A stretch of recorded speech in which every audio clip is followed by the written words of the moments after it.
self-focus is what it is. It's living for my own glory and honor, or even just thinking that my efforts are enough. That's, I think, what denying him by their lifestyle might mean. Yeah. Well, I've got a confession to make, my friend. You hooked me up with this wonderful new piece of technology called StreamYard, and Yes. I only just pressed the live button just now. Oh, so we're live now. Now we're live. Yeah, we can rehash the wonderful things we've talked about just in the last 15 minutes. I was wondering why it wasn't telling me how long we've been talking. Well, it's nice that we've warmed up. So yeah, that's right. That's right. Well, if you're joining us today, I see that nobody is just yet, but maybe you're joining us in the future. Hey, I'm Matt Angel from Baroque Nats, and in Wisconsin.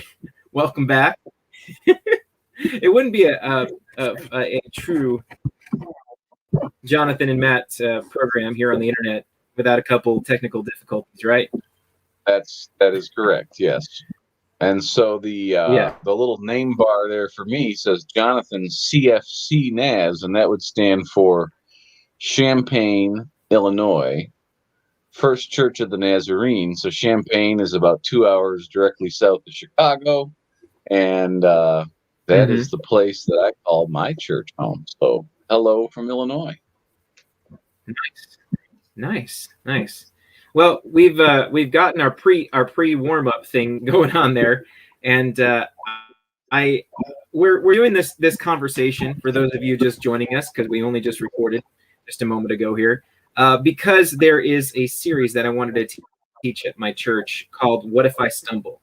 This whole idea of discussing the aspects of Christians who feel like they stumble, or understanding what that looks like, what that means, and identifying the word stumble in our life. It all kind of draws its origin from a dcTalk song from way back in the day by the exact same name, and it had a lot of impact on my life growing up. I think Jonathan as well. Music that we listened to as teenagers was influenced. We were heavily influenced by this. I know I was, and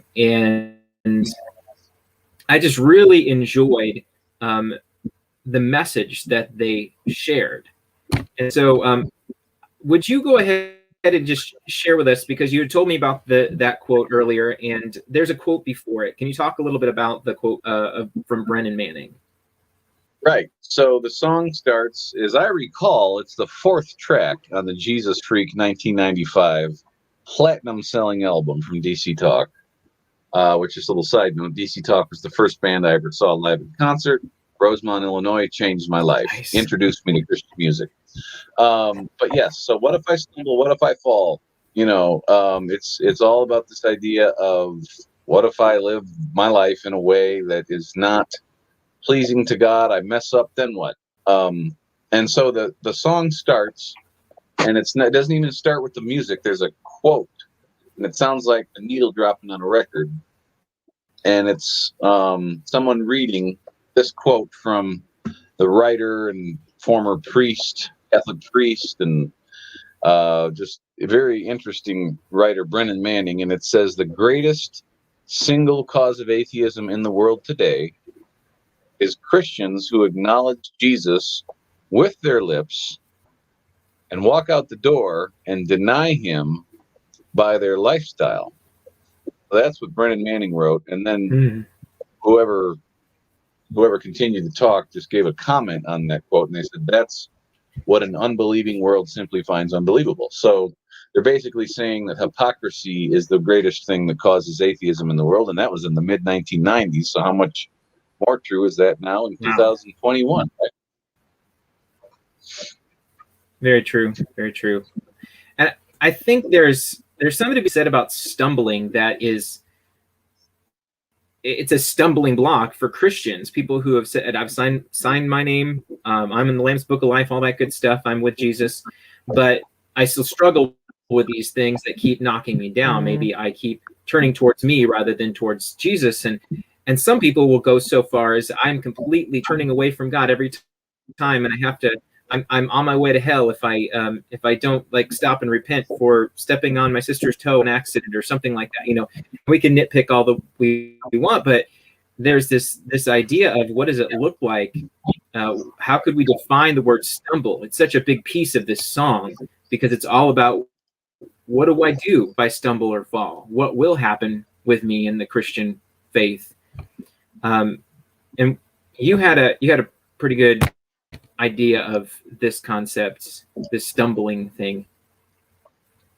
Well, in our rehearsal, I believe it was that I asked you the question and you gave a great answer. So I'll just say what you said. You Okay, said, no, well, you said that stumbling is where you mess up and then you get back up.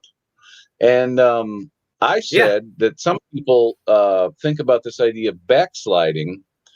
And it's the idea that they mess up, they go down. It's like a boxing ring, you know. You go down for the count, and am I going to get back up in time? You know, whatever. And but the people that might say they backslide would be that they're down for the count, and maybe for a whole season of their life, they're turned away from God in their minds, which may or may not be actually the case. But and so stumbling is the idea of okay, like equating that to physical stumbling, or you mentioned a child, learning to walk, walk, walk, walk, fall, get up, walk, walk, walk, fall. That's actually a pretty, at least for me, I don't know about you, that's a pretty accurate view of my journey in the Christian life. And I've had some people tell me recently that they, notice that I'm making some progress, and I'm happy to hear that I'm a different person than I was a year ago, and that's what I want to hear. But that's they say that you recognize the lies that the enemy might be telling you to stay down, don't worry about it, you can't do it, and but instead you recognize that, you move forward. So I that's the way I would define it. I think in the midst of those stumbles, those times where we will fight over what's true in our life, what do we actually believe when we have an opportunity to make a choice, those are defining situations for our spiritual walk. Having some sort of conflict that causes you to question, do I really believe this? Am I really going to move forward in my faith? I knew that I had a lot of that this last year or so in my workplace. In fact, I mean, growing up, and this wasn't necessarily a stumble for me, but I grew up, alcohol was not something that we enjoyed. It wasn't something that we did. I learned later, understood it wasn't necessarily a sin per se, and we can talk about that in a different video thing. But I always had this stigma where I just stay away from it, don't want to touch it, don't want to get near it, don't want to be by it, not gonna put it anywhere. But when given the opportunity to serve God in working in a job that required me to put it on a shelf as part of my job, I had to do some soul searching. I had to do some praying. I had to seek out leadership. My district superintendent, I talked with him and my wife and others, and I had a real peace about it. And I went forward with my job at the grocery store that I work at, because I work full-time outside of the church and at that store here in town. And God still uses me to bless that store and in the way that I serve there. But it could have been a stumbling block. I could have been legalistic about it and said, no, I'm never going to do that. Never going to touch it. And I'll be miserable at my job because I didn't change and move and shift and have new opportunities to have conversations and talks with other people in that new capacity. I would have missed out on some really great blessings. I would have been stumbling because I'm pretty sure I would be disobedient because God didn't want me to stay in that position, wanted me to move in this next one. So there's been that was a really interesting growing position for me. But stumbling and then getting back up, right? Have you ever had one of those situations or seen that in somebody in your life where they have, they've stumbled and fallen, you're wondering if they're ever going to get back up? Yes, I mean, so I grew up Lutheran, and I'm now part of the Church of the Nazarene, and I'm the worship director at the church where we're at. But in the Lutheran church, growing up, if you were the one stocking the wine on the shelves, the Lutherans might have been the ones taking it off the shelves. But that's a whole nother story. Okay, so what we have here, we have a hat called FBI Jesus, firm believer in Jesus. Okay. So this was my dad's hat. I gave this hat to my dad because I thought, well, that hat is something that my dad would like. See on the side of it, it says, I love Jesus. That's my dad's kind of hat. Now, this was at his memorial service. Can you see that he's wearing this hat? Isn't that cool? Yeah, that's cool. So an artist's rendering of my dad, and his name was Jim. And if he were in the room with us today, he would say, "Oh, Matt's asking if there's an example of somebody that you know that's ever stumbled." He would say, "I'll volunteer. That was me." And he would be the first one to tell you. And by the way, at his memorial service that we had for him, it was all people sharing their testimonies and the way that they were inspired by the fact that my dad, who had more problems that you could write down on one single-sided piece of paper, did not stay down. And that was his life. So he would use that word backsliding. He'd say, well, back in 1998, that was when I was really discouraged and backslidden, and I just regret what I did in that year, But the fact is, he finished well, and that really meant the world to me. The fact was that even toward the end, and it wasn't just like a deathbed kind of thing. He died of cancer, and it was a sad situation, but it wasn't like that. It was in the last 3 or 4 years. We had an on and off relationship because one of us would say something that would offend the other, and maybe we'd stay away for a while. But in the last 3 or 4 years, we began to communicate in a very honest and intimate way, and that made for some beautiful sharing and maybe some apologies along the way. But especially, I would just call it the communication of Christian love between a father and a son and a father, that to me was exactly what it's supposed to be. And we both looked at the past, and I do remember my dad being on his deathbed, and I, like, right before he lost consciousness, I had a note of things that I wanted to say to him. And, it was kind of like making sure that I'd apologize for specific things that I'd ever done. And he said, he was just like, you don't need to, it's like, there's no problem. This is good. And it was just, that's so important. And if someone was stumbling through life and, allowed Satan to stranglehold them with bitterness or hatred, whatever it would be, that would not be the result. And so while he would be the one raising his hand and he would say, I stumbled my whole life, and not that I wouldn't say that as well for myself, but what a beautiful thing to be able to say, okay, yes, we stumbled, but we got back up and we finished well. And I think that's what each of us want in our lives. That's my opinion. Yeah. See, I always that whole idea of denying them by their lifestyle thing from the quote. I always thought of like stumbling or like giving it a sin was the drinking, smoking, cursing, or going out with girls to do thing. Heard that phrase before. But for me, it was really just like, if I stumbling, it was putting me first. It was always about me. Like, this thing is inconveniencing me. I'm going to be really rude and mean to you. Oh, wow, that's totally not how Christ would like me to be. That kind of thing. And so there's that idea of I'm stumbling. Oh, but then I'm going to get back up. And I'm not the one picking myself back up either. The Holy Spirit lifting me, and I'm recognizing it. And then hopefully I've got friends in the faith who are willing to pick me up and go along and move on. One of the things that we're talking about in this particular Sunday, we're talking about Peter denying Jesus. You would think that was like the worst thing you could ever do.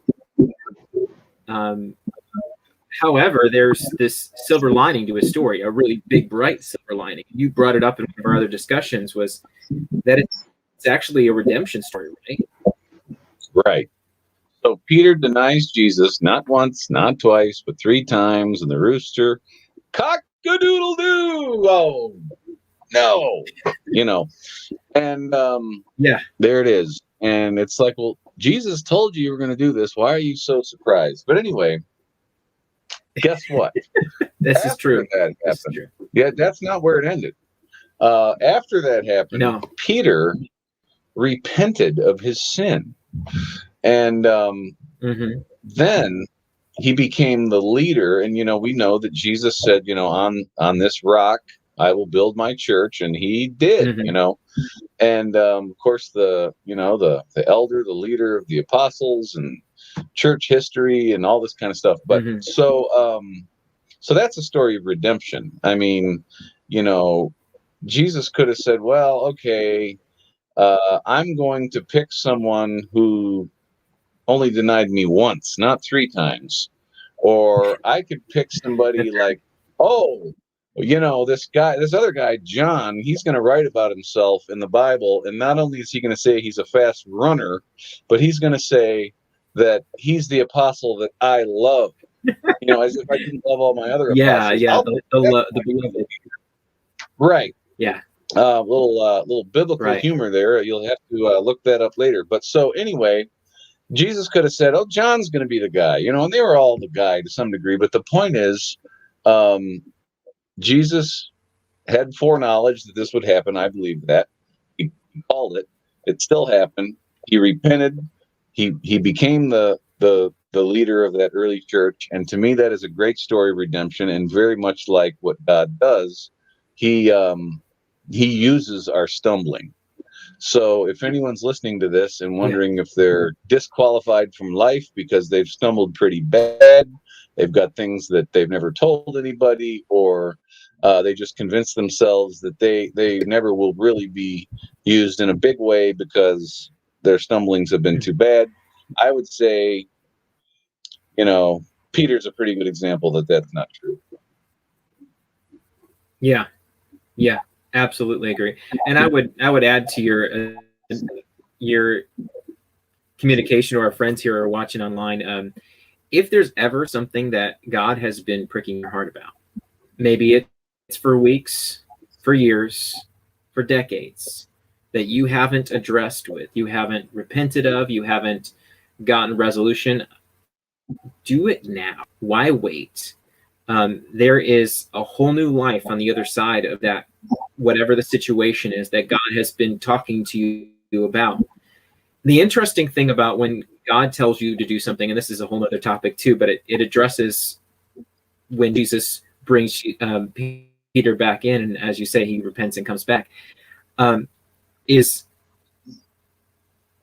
that when we move forward in repentance, when we get free from that old life, we can become fresh and new in him. And we've got a catchphrase at our church, introducing people to their fresh start in Jesus Christ. It's a mouthful, but it truly is the heart of what we're aiming to do. And this redemption story that we see in Peter is so important because it's not the only one in all of history. It is one of the most poignant ones. But it also is going to be compared to some of the other stories. The following week, we're going to look at Judas. And that's a toughie one to talk about. And it's a completely different angle at which the scripture we talk about the stumbling. Is there a final stumble that you can't get back from? But Peter didn't just take off and leave the disciples. Peter, in fact, it was so amazing when Jesus talked to one of the women at the or it was the angel, sorry, getting all confused, said, hey, go tell Peter and the disciples. So the disciples and Peter was like, we know he's going to be there, but he's separate, but he's still part of the group kind of a thing. That welcoming back in. Make sure that Peter knows too, that I'm alive. I'm going to meet him in Jerusalem. Just hang out there and wait for me. It's going to be great. I love it. So important, you know, to hear that, to know, because the message of redemption is not just for the strung out drug addict. It is for the self-important, self-righteous pastor, priest, whatever have you, and everything in between.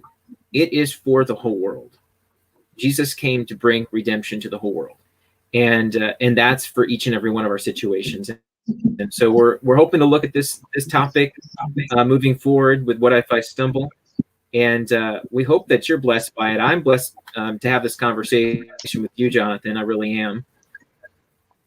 So thank you for being part of it. Really.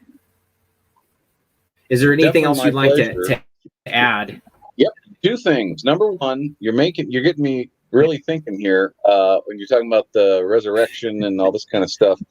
Highly recommend the movie, if you didn't see it, that came out this past Easter, called Resurrection, which I believe they put it on the Discovery Plus network. It's the same people that made like the Jesus TV series and all that kind of stuff. The Bible, Mark Burnett, and the guy that made Survivor, and incredible. Incredible. I just can't recommend it enough. Resurrection is the name of the movie. It's new this year. And then the other thing is, when you're talking about Judas, I know this week wasn't about Judas, but someone told me this week, he said, Judas could have been, if he had not chosen the end of his life the way that he did, where, if he had not chosen to take his own life after he betrayed Christ, Judas could have been forgiven. Jesus would have forgiven Judas in the same way that he forgave Peter. And just imagine, this is what my friend was saying, just imagine if later on in the book of Acts, Judas is still around and he's got this testimony that says, look, I'm the one that betrayed Jesus with the kiss, and then they took him off and they crucified him. And that would not have happened if I hadn't betrayed him, and he still forgave me. I mean, so think about the ultimate stumble. I mean, you think Peter's stumble was bad. You got Judas, and yet that forgiveness still would have applied. And that's a mind-blowing thing to keep in mind. Yeah. So those are my ending thoughts.